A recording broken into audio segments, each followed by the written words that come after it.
Whoa, hey, welcome. I am Phys Ed Music, and this right here is Urban Politics. Want to thank you all for liking and subscribing. As soon as you have a chance, please take a little cell phone over to YouTube, like and subscribe. Phys Ed Music, Urban Politics. But without further ado, I want to jump right into it like a car and drive because there's all types of tasty and delicious politics to sink our teeth into. Let's go ahead and get started. Check it out. There's been a study that, where they were saying that interest in studying in American schools has declined steeply in recent years, as far as Chinese Americans go, right? Or Chinese students go. They said tensions between the U.S. and China, COVID deaths, in the U.S. and anti-Asian racism. These are some of the factors that have led to that. Duh. Could have imagined that. This is bad for the U.S. because fewer students from China could mean trouble for U.S. economy, burned financial, cultural, and diplomatic bridges for the U.S.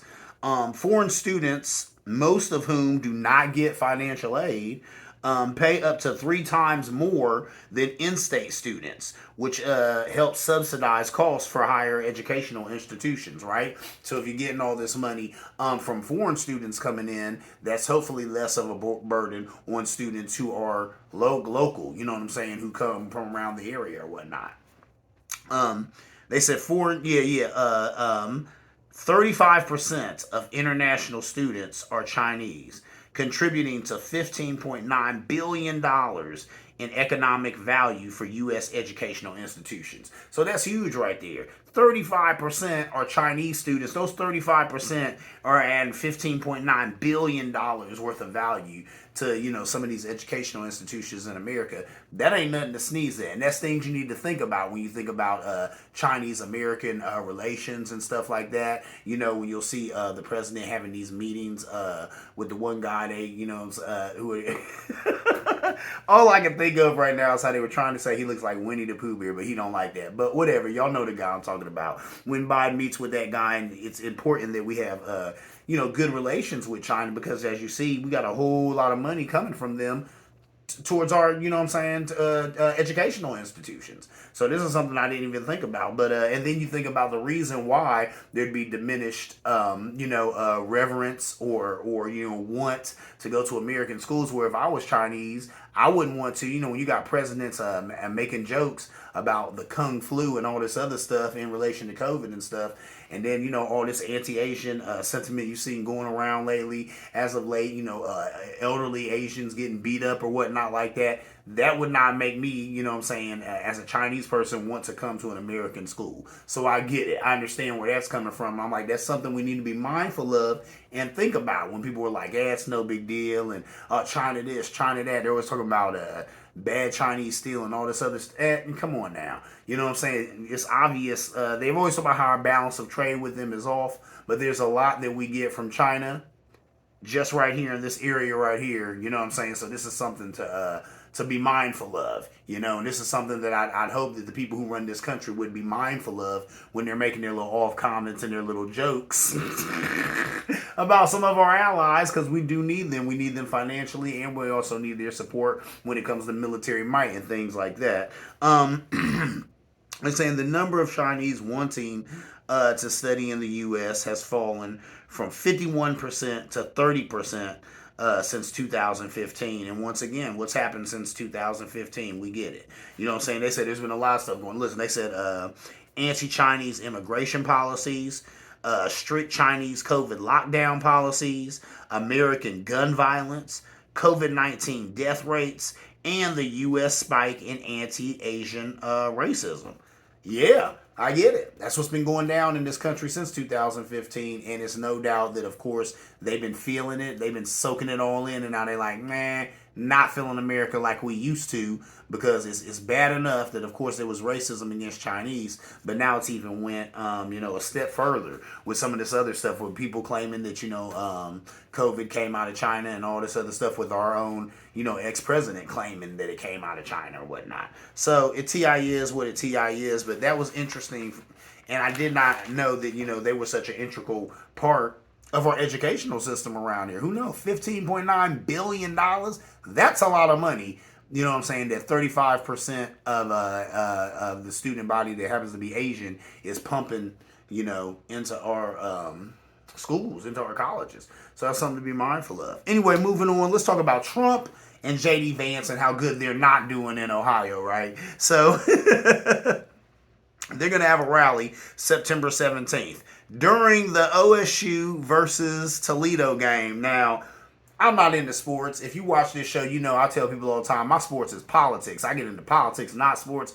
But I am a Buckeye, you know what I'm saying? Because I am from Columbus, Ohio, so I'm a Buckeye by birth. And I even know, in this town, you don't do nothing during an OSU game. The Bucks are playing, nothing's going on. Okay? There was a time when I worked for a place and we sold car parts. I could go around to garages and car parts places and stuff. You could hear a pin drop. Why? Because the OSU game was on. When the Bucks are playing, everyone is watching, especially in this town, especially in any, you know what I'm saying? That's just how it goes. You know what I'm saying? The Buckeyes rule Columbus. Everybody knows that. That's why there's no professional football team here, and there never will be, because that would take shine off of the Ohio State Buckeyes, and they don't want anything taken away from the Ohio State Buckeye shine, right? So with that, these two guys thought it'd be a good idea to have a rally on the same day that we're playing against the University of Toledo. Now, Tim Ryan thought this was funny. And also another sign that Trump nor J.D. Vance know anything about Ohio. And there it is. These two guys really don't know anything about Ohio, even though Trump won Ohio by 8 points. But Vance is only beating Ryan by about 3 points. And then they also talked about how Tim Ryan was out fundraising J.D. Vance, which is wow. Because usually the Republican in the race has more money. I've talked about it on this show. You know what I'm saying? Usually the Republican in the race has more money because their donors have deeper pockets, right? But even with the deep pockets that J.D. Vance has at his disposal, he still has not been out fundraising Mr. Ryan. Now, things may have changed. We're getting closer and we're getting closer, I'm sure. Some of J.D. Vance's big budget donors have really started stepping up. But then I've seen some articles that were talking about how they couldn't find J.D. They couldn't find him anywhere. So where's this dude at? And there's different press conferences they wanted to have. People wanted to meet him. They want to shake hands with him. They want to put the name with the face and all that they were saying. But guy's been in hiding. I suspect that Mr. Vance knows that he's not built for this hustle. He's not a politician. He's probably not going to be too good at the job. He's got to feel bad about having to kind of, kind of stutter step on himself. First he came out and said Trump was a horrible person, not fit for office. Now he's running on Trump's endorsement. I guarantee you there's a war going on with inside this guy, so that's probably got, something to do with him not being as present as he should be, especially recently how he's literally right in the middle of a race against Tim Ryan for this Ohio Senate seat. But the TI is what the TI is. We'll see what develops from that. But time is drawing nigh. So in a minute here, you know what I'm saying, he's going to have to, or get off the pot. So it's a family show. We keep it family. But, you know what I'm saying, J.D. Vance, he's going to have to do something. I suspect he'll go ahead and see this thing to fruition or whatever, you know what I'm saying, and at least finish the race against Mr. Ryan, and we'll see what happens. I think Tim Ryan will prevail. He's a good candidate, and he has the apparatus. He is the incumbent. So I don't think J.D. Vance, even though he's written that book and has, plenty of money behind him and all that, and, the Republican nomination and the endorsement of Lord King Trump, I don't think that's going to be enough to get him across the finish line. Let's see. I could be wrong. I've been wrong before. Watch this space, as Miss Maddow would say. Anyway, moving on. Let's talk about Joe Biden and some of his gains, some of his wins as of yet. You've heard about Heisman running around America doing, taking a victory lap. He got some stuff to take a victory lap for. Let's go through it. Let's run the laps real quick with Mr. Biden. Number 1, the Inflation Reduction Act. That's huge. CHIPS and Science Act. PACT Act for veterans. Major gun safety legislation. He's passed that as of late. Took out the leader of Al-Qaeda. Historic job growth. Historically low unemployment. Expanded the NATO alliance. The American Rescue Plan, which led to the fastest recovery in history. Let's read that again. What? Hold up. The American Rescue Plan, which led to the fastest recovery in history. That's huge right there. The first black woman on the Supreme Court, KBJ, Ketanji Brown Jackson. Yes. And you can say a whole lot. Listen, I went on record as saying every president we've ever had has been racist, for the exception of Barack Obama, right? And only because it's hard to be racist when you're black. But whatever. How about this? Say what you want to about Mr. Biden, but he did it, right? He did it. He was the first president to put a black woman on the Supreme Court. He did it, right? I think we have a and if correct me if wrong, you're in the pushback zone. Always feel free to push back. But I'm pretty sure we have a female attorney general, and I'm pretty sure that she is a Native American. I might be wrong about that, but I know that he gave a Native American woman an office in his cabinet. She is the first. He is the first president to do it. He did it. So you can say what you want to about some of these crime bills in the 90s that put a lot of black people in prison that Joe Biden helped to develop and sign into law. Yeah, that happened. That's true. But guess what? He also did those other things I talked about too. See what I'm saying? So we got to judge somebody on their ways and actions, right? And the man has taken some actions that have benefited women of color in a monumental way. So I just pause for that cause right there. I got to give Mr. Biden kudos for that. That can't be lost on us. You know what I'm saying? You can say what you want to about the man, but he did it. He did it. First sister on the Supreme Court, he did it. Obama didn't do it. He did it. Trump, we knew he wasn't going to do it, but he didn't do it. Biden did it. So there it is, right? Infrastructure investments. That's huge, man. This country is dilapidated and falling apart. Finally, you know what I'm saying? The president was able to get some money thrown in that direction towards some of these failing bridges and roads that we have all over this great country of ours, right?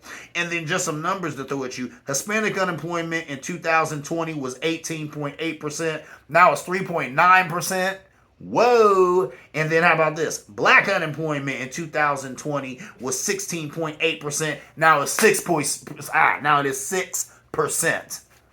Hats off to Mr. Biden. Come on, man. Those are incredible numbers right there. And nobody is talking about this. People kind of sleep on this type of stuff. But right there, man, you know what I'm saying? Men lie, women lie. The numbers don't lie. Them numbers are sparkling. They're beautiful. He need to run around here singing his own praises. Now, he don't speak as good as he used to. So even when he running around here singing his own praises, people don't necessarily understand it with the clarity that they once did. That's an old man trying to talk fast, and it just doesn't work out. But it is what it is. These are his gains. These are his accomplishments. He owns these with his cabinet. You know what I'm saying? With the help of these other Democratic legislators. This is huge stuff right here. And this is something really good to be going into the midterms with. Now, I said it on here on this show. I say it again. Really, the midterms, the Republicans had that in the bag. The midterms were theirs to just really, that red wave shoulda, coulda, woulda went down, right? But they overplayed their hand. And now all these articles I've been reading are just saying what I've been saying for months. Republicans, they overplayed their hand. They thought that now abortion legislation was right for the passing. And it was. They weren't positioned to do it, but just because you can do something doesn't mean you should do something. If they had brains in their little heads, they would have waited until after the midterms. Because they would have said, listen, when we do this, we're going to upset women. We're going to galvanize women. They're going to come at us, as they should. Here we are trying to change 50 years of precedent because a small minority of people don't like something. But if we're going to do that, we should probably wait till after the midterms. Wait till we don't need their votes anymore. And that's where they screwed up. So I don't know who made that faux pas. And that blows me away because, like I said, I know Mitch McConnell is way more politically savvy than that. So I don't know how that went down like that. But it did go down like that. They did that. And they've kind of, they can go ahead and put a quarter in there because they played themselves on that one. They could have just laid in the cut and probably did all this abortion madness after the midterms and definitely been in a better space politically to do it. But they didn't. They overplayed their hand. They kind of, lifted their skirt and showed their racism, showed their misogyny. So it is what it is. Now they got to deal with that. We'll see how they fare in the midterm. They said they'll probably still, get some gains in the Senate, but they're not necessary. They said that they were thinking that they were going to flip the House. Probably not. They said it looks like Democrats will probably retain the House. You know what I'm saying?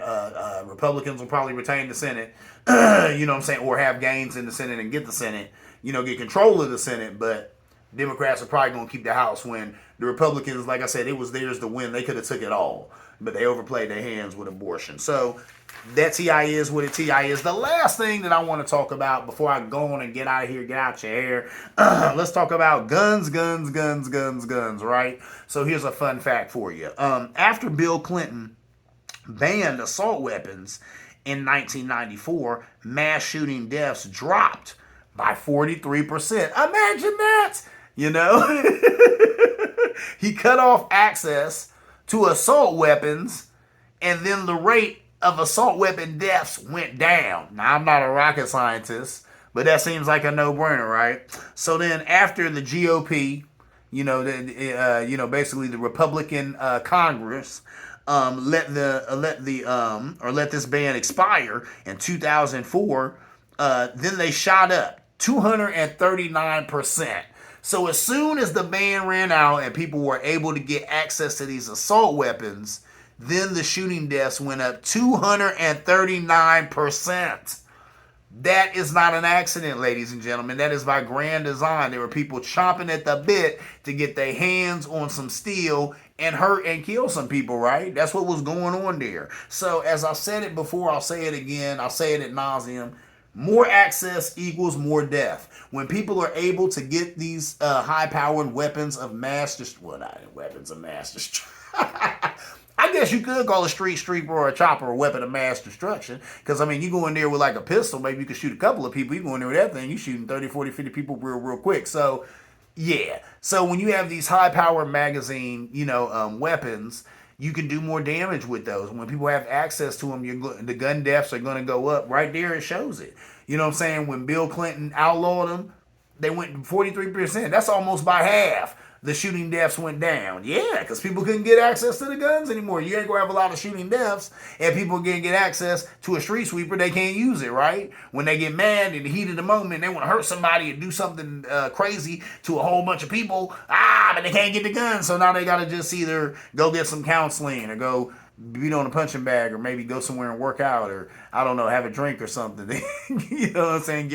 Play some Grand Theft Auto or something like that to get rid of those feelings instead of getting a gun and hurting and killing, hundreds of people. So once again, see what I'm saying? That is what it is, right? If they can't get access to the gun, then they can't do the damage. So more access, more deaths. I talked about how a lot of these red states are the states where you see a lot of gun deaths for children. Why? More access. You have a state where the governors and the mayors and stuff like that are sympathetic, to the gun lobby or in the pocket of the gun lobbyists or whatever, So, they passed this legislation making it easier for people to obtain these guns, and people kill and hurt each other and shoot each other.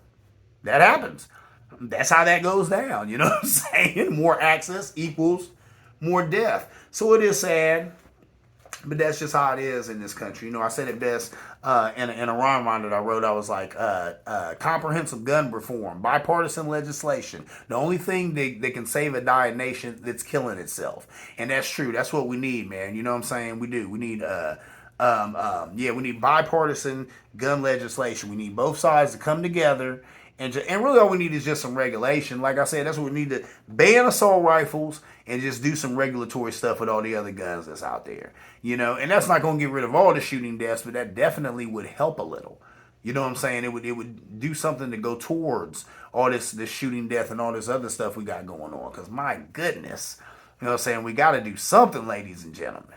Something. We can't just sit back on it. Congress, come on, man. They can't just keep kicking the can down the road because the shooting deaths don't stop, do they? They just keep on and on and on, whether it's the cops innocently shooting black young men or it is, other people shooting, or people getting a gun and shooting up a preschool or something like that. This has got to stop. This is not the America that you want to live in, where anybody who gets upset can grab a gun and change a bunch of lives, you know what I'm saying, in a really bad way just because they had a really bad day, right?